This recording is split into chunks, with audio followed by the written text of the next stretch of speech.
Jika darurat militer terjadi di Indonesia, Ferry Irwandi dan Circle Malaka Project berkali-kali mengatakan bahwa demonstrasi yang terjadi pada akhir Agustus kemarin itu telah dimanfaatkan oleh pihak tertentu untuk menciptakan sebuah kondisi di mana tujuan akhirnya adalah memaksa pemerintah untuk menerapkan status darurat militer di Indonesia. Lantas, apa sih yang dimaksud dengan status darurat militer? Mesir dan dua negara tetangga kita, yaitu Thailand dan Myanmar, sudah memberikan gambaran yang paling faktual di mana sebuah negara hidup dalam bayang-bayang status darurat militer. Dan inilah tiga hal yang akan terjadi jika Indonesia berada dalam status darurat militer. Yang pertama, media akan dikontrol dengan sangat ketat. Di negara demokrasi, media berperan sebagai watchdog untuk mengawasi kinerja pemerintah, politisi, dan lembaga negara. Tapi hal tersebut tidak akan berlaku di negara dengan status darurat militer. Contohnya seperti di Mesir. Sejak tahun 2017, pemerintah Mesir setidaknya telah memblokir 62 situs berita yang anti pemerintah, termasuk media sekelas Al Jazeera, dan dituduh sebagai media penyebar kebohongan dan mengajarkan ajaran-ajaran terorisme. Banyak stasiun televisi dan radio di Mesir pada saat ini itu cuma jadi kaki tangannya pemerintah, alias pemberitaan yang mereka sajikan itu hanyalah yang bagus-bagusin pemerintah doang. Dan saat ini, semua media yang ada di Mesir itu dikontrol ketat oleh negara dan badan intelijen. Yang kedua, demonstrasi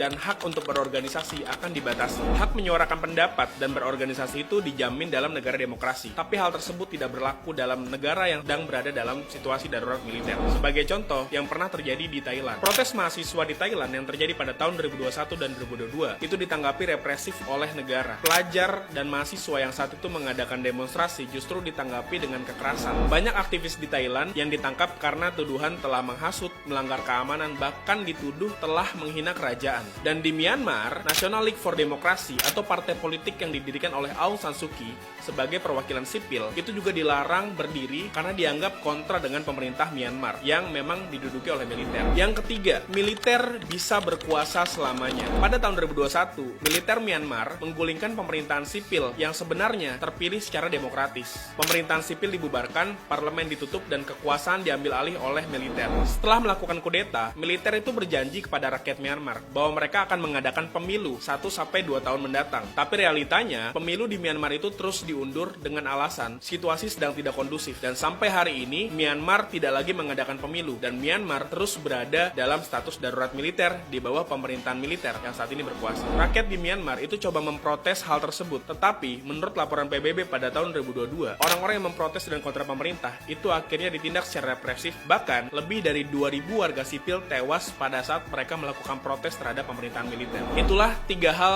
yang kemungkinan akan terjadi di Indonesia jika Indonesia berada dalam situasi darurat militer. Kalau menurut kalian gimana? Tulis pendapat kalian di kolom komentar ya. Dan jangan lupa untuk pakai produk gue, Klorisman.